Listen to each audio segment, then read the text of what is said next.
Vaccine hesitancy or vaccine choice? Well, yesterday might have told us a story that we didn't realize was somewhere lurking around, and it's that people just wanted an option for their vaccines. Well, let's welcome the Minister of Health, the Honorable Terence Dialting, to talk to us about what's happening on the landscape, in the health landscape, but more so with the COVID-19 pandemic. Good morning to you, Minister.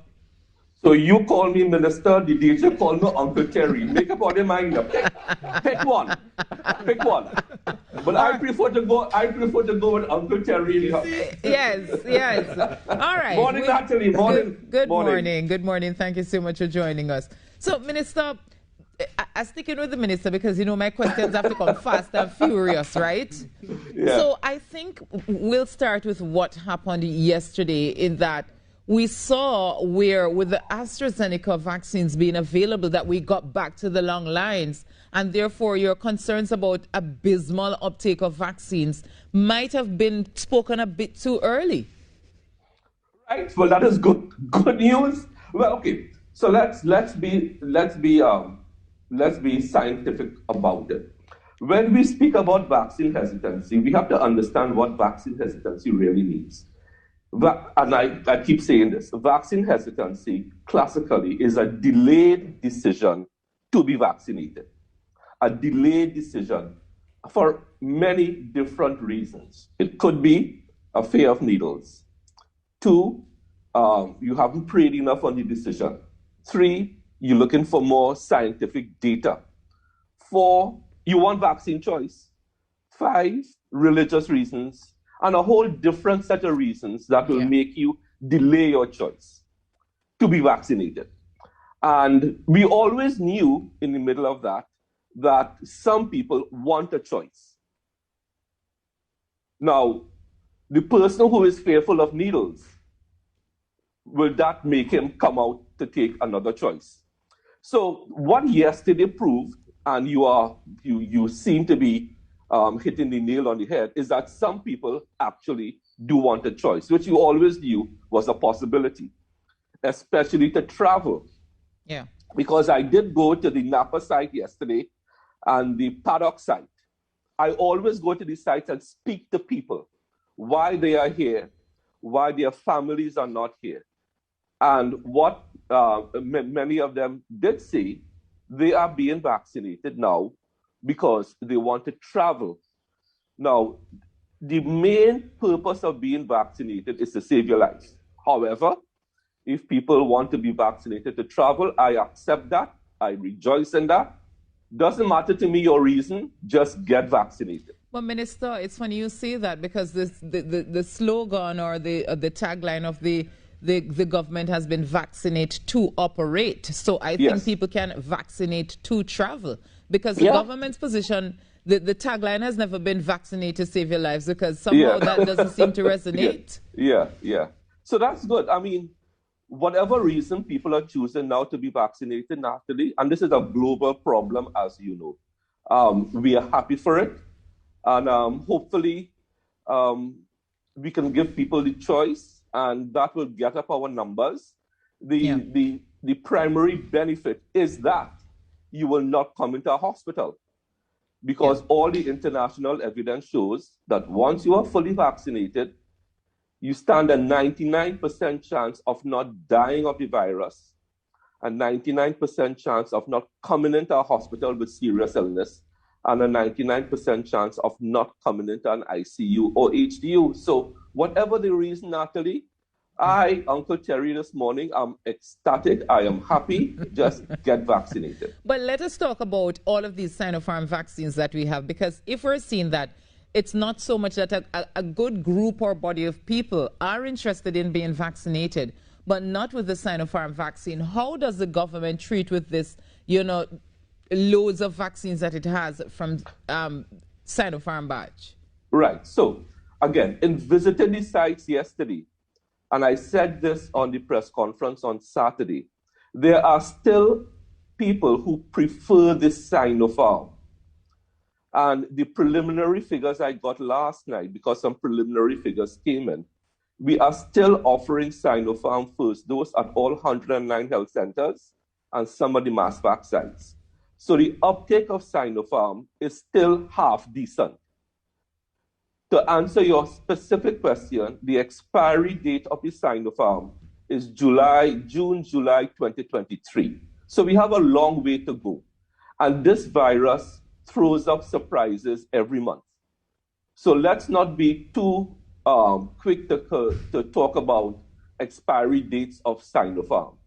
It's expiring 2 years from now.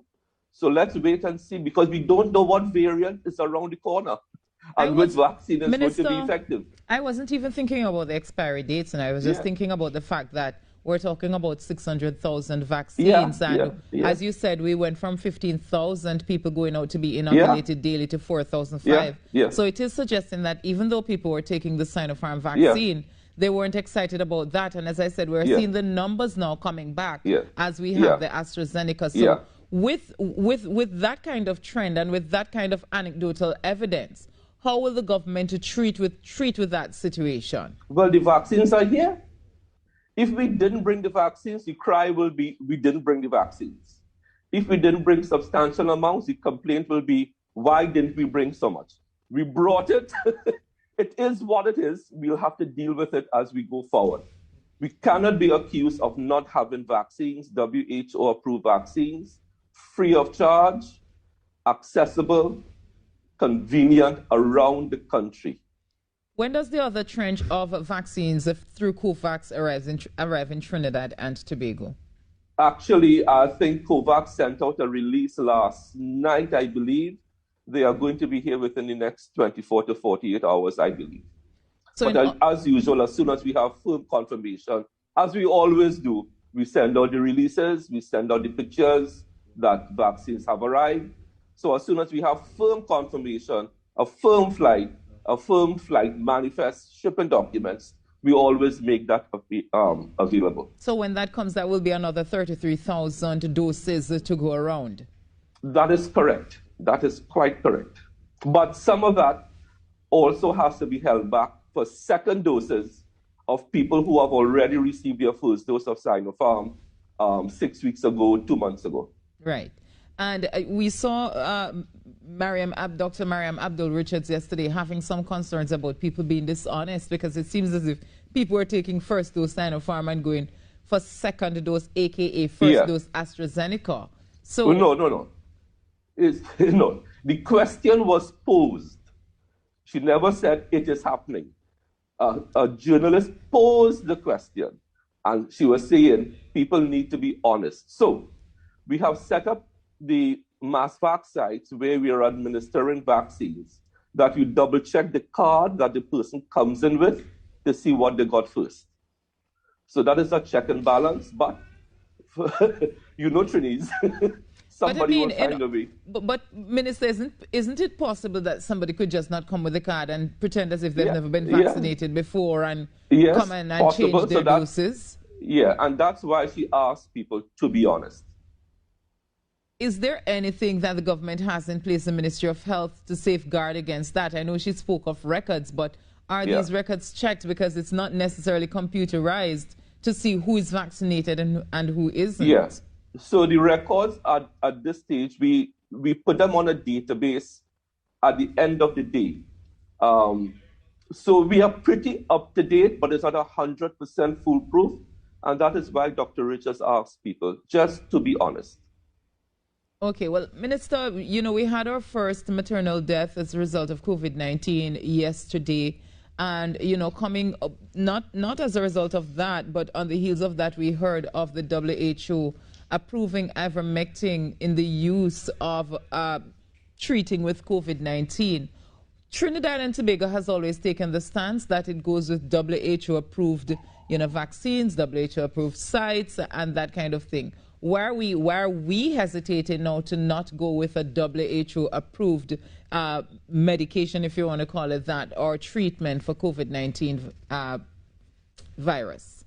Because simple, Natalie, if you read the release from WHO, it said it is approved for use in clinical trials only. You omitted that part.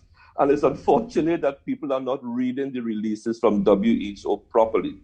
What WHO said, ivermectin at this point in time is approved for use in clinical trials only, not for general use. Okay, so I hope that clears that up. And if it is approved for general use, is it something Trinidad and Tobago will consider to use? Of course, once WHO signs off on it for general use, of course. But let me just reiterate, WHO made it perfectly clear. They are looking at it and it is being approved for clinical trials only to determine if it is effective. And the early evidence is that it may not be as effective as people think. Right. All right. And when it comes on to the Sinopharm vaccines, you know, we're seeing some countries, probably if it's hesitancy in Trinidad and Tobago, if it's hesitancy, we're seeing some countries who would have taken the Sinopharm vaccine, the Seychelles and the Mongolia and the Bahrain, you know, having serious spread, you know, even after inoculating over half of their population.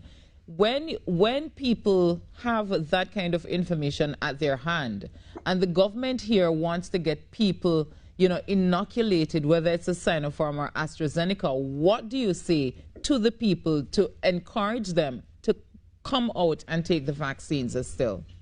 So, Natalie, I will encourage you to be, what is the correct word?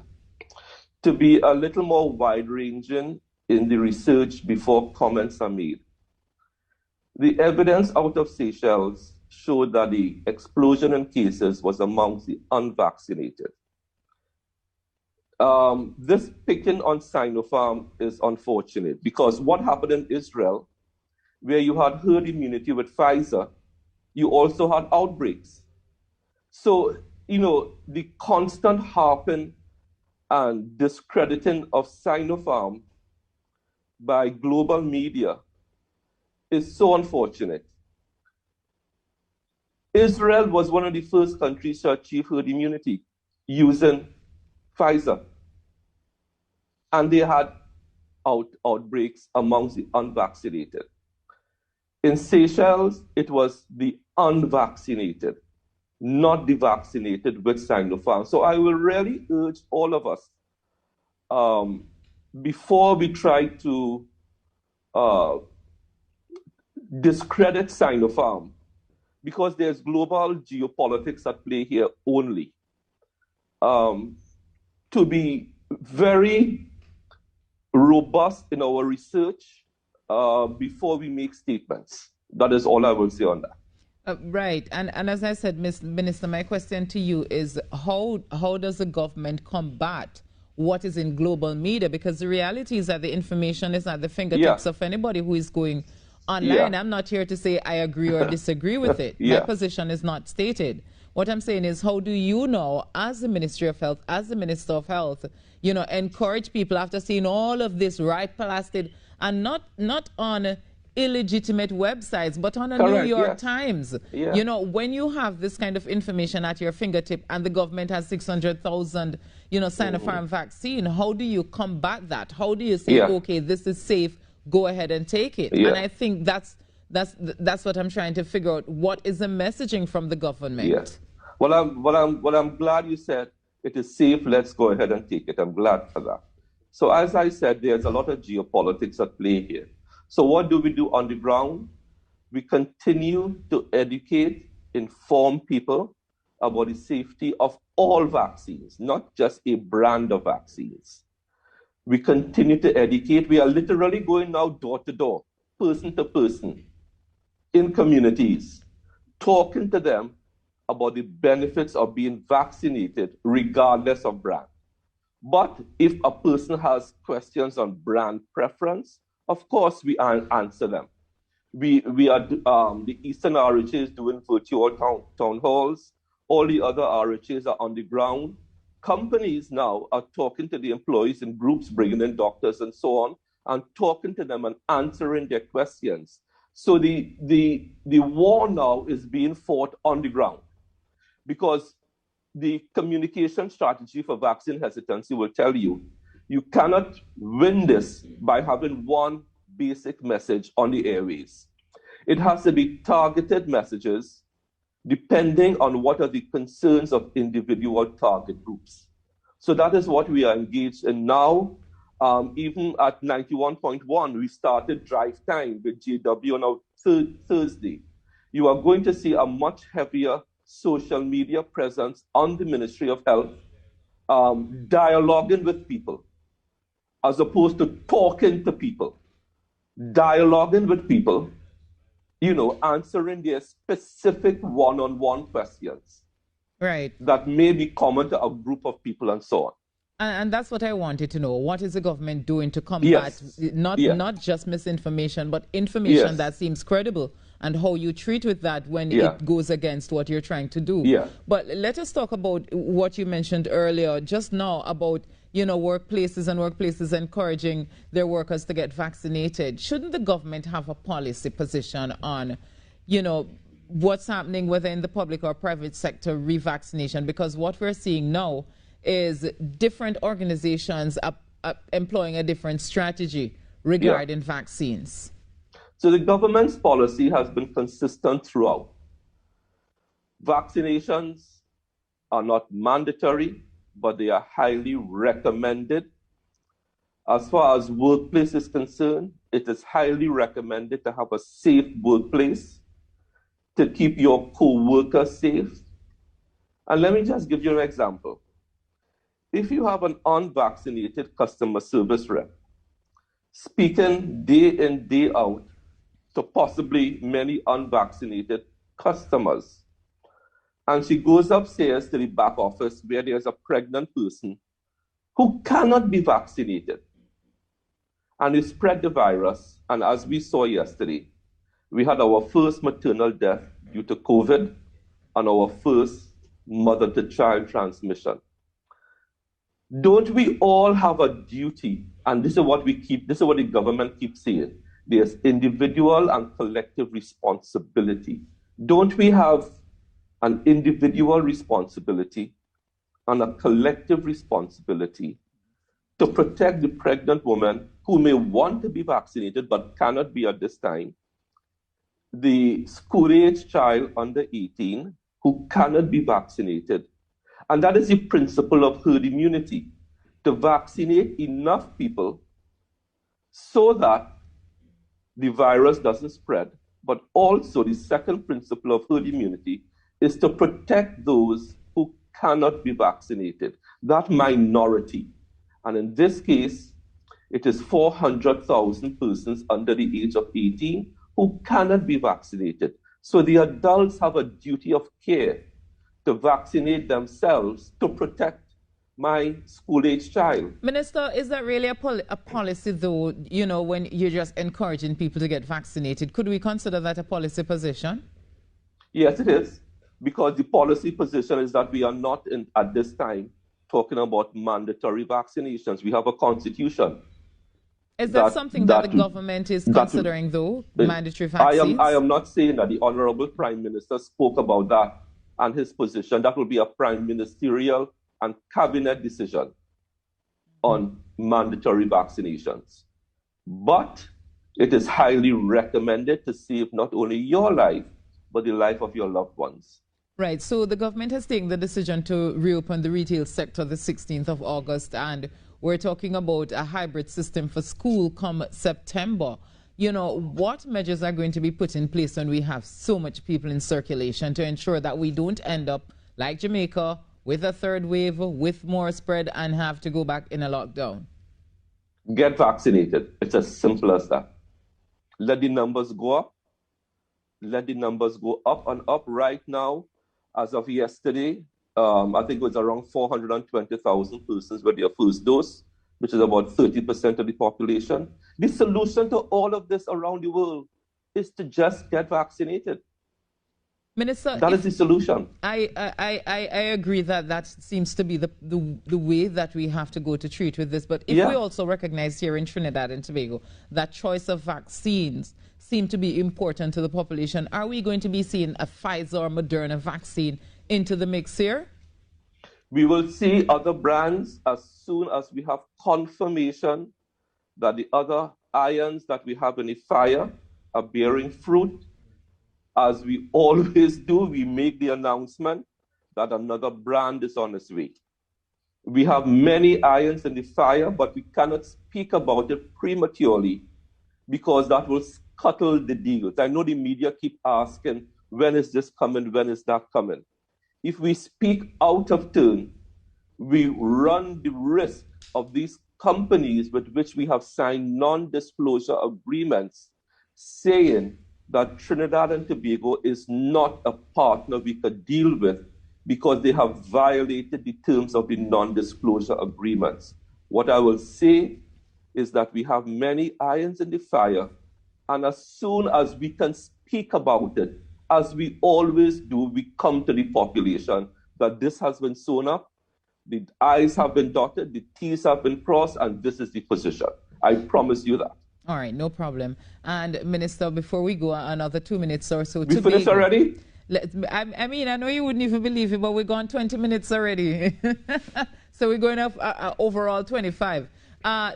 Tobago, we seem to be having some cases in Tobago from the Scarborough General Hospital right out. And I am wondering if, you know, how the Ministry or the Tobago Regional Health Authority is going to address the issue, because I think since the pandemic, it's the first time I'm seeing Tobago having so many cases, 47 one day, I think it was 12 yesterday. So what is going to be done in Tobago to ensure that we don't end up with even more spread there? So there are 4 areas of concern: St. George East, Victoria, and Caroni. Those counties in Trinidad, Caroni and Victoria especially, have always been areas of concern. Yes, Tobago is an issue. We have advised the TRHA on, as we advise all the RHAs, we advise all the RHAs on measures that they can employ, from infection prevention control procedures to vaccination rates, to ICU capacity, HCU capacity. But I think specifics you will need to speak to my colleague in Tobago because there's a different governance structure between the 4 RHAs in Trinidad and the TRHA. But we are concerned about all RHAs, and we prep all RHAs to respond to their particular regional difficulties and issues. But for more details about Tobago, you can speak to either Dr. Tiffany Hoyt, the County Medical Officer for Tobago, or my colleague, Tracy Davison-Celestin. All right. Well, we have definitely organized here on the Now Morning Show to speak with Tobago on Thursday so that we can get the latest updates. Yes. So, yeah, but all right. So Tobago aside, right before we go, Minister, I know that there has been some move to increase the amount of beds for ICU, yes, you know, in anticipation of the Delta variant. So if you could just talk to us about that a little bit. Yeah. So about 2 weeks ago, I gave Dr. Mariam Richards the order that in preparation for the Delta variant, we need to be much more proactive because what we are seeing, we are going to need increased ICU capacity. So we are moving the ICU at Cuva, I think, from 22 to 44 on a phase basis. So we'll be adding 8. I think 8 have already been added. But as I keep saying, and as she keeps saying, a bed is not a bed, you need people. So Natalie, I hate to sound like a stock record this morning, but the only way out of this, and to not use 100% more capacity of ICU space, is to get vaccinated. Once you are vaccinated, your chances of going into an ICU are decreased by 99%. So the message, healthcare professionals around the world are now getting absolutely fed up saying the same thing. I don't know if you heard a video of the Chief Medical Officer of St. Lucia, Dr. Yes. Bobran, which I sent to you. Yes, and also the Prime Minister of Grenada, Dr. Mitchell. So people have been talking, yeah. The Chief Medical Officer in St. Lucia, Dr. Bobran, is just simply fed up at this point in time. For her to put out that recording as a public officer tells you the point that she has reached. Yes, So the and point, even Dr. Mitchell in Grenada, he was yes, there's a clip from him, and he was at some meeting, and he was saying that you have your right not to be vaccinated, but the exactly, person who is employing you has the right to be exactly, vaccinated and to protect who he or she wants around him or correct, in his or yeah, her workplace. So, that's right. yeah, so then what do you say to the unions, Minister, who are saying that workers have a right not to be vaccinated? Well, that is, I know the unions and the private sector are in talks. I am hoping that good sense will prevail. And we all have to see that the way out of this to having a safe workplace, which is what unions always want, a safe workplace, is to be vaccinated. All right, Minister, we do have to leave it there, but we want to thank you so much for speaking with us this My morning. pleasure. Yes. Cheers. Yes, and next time, come Monday, no, man. Come Monday, no, Minister. You have to send me a cup of coffee. No. All right, Minister, thank you so much. The Minister of Health there speaking with us.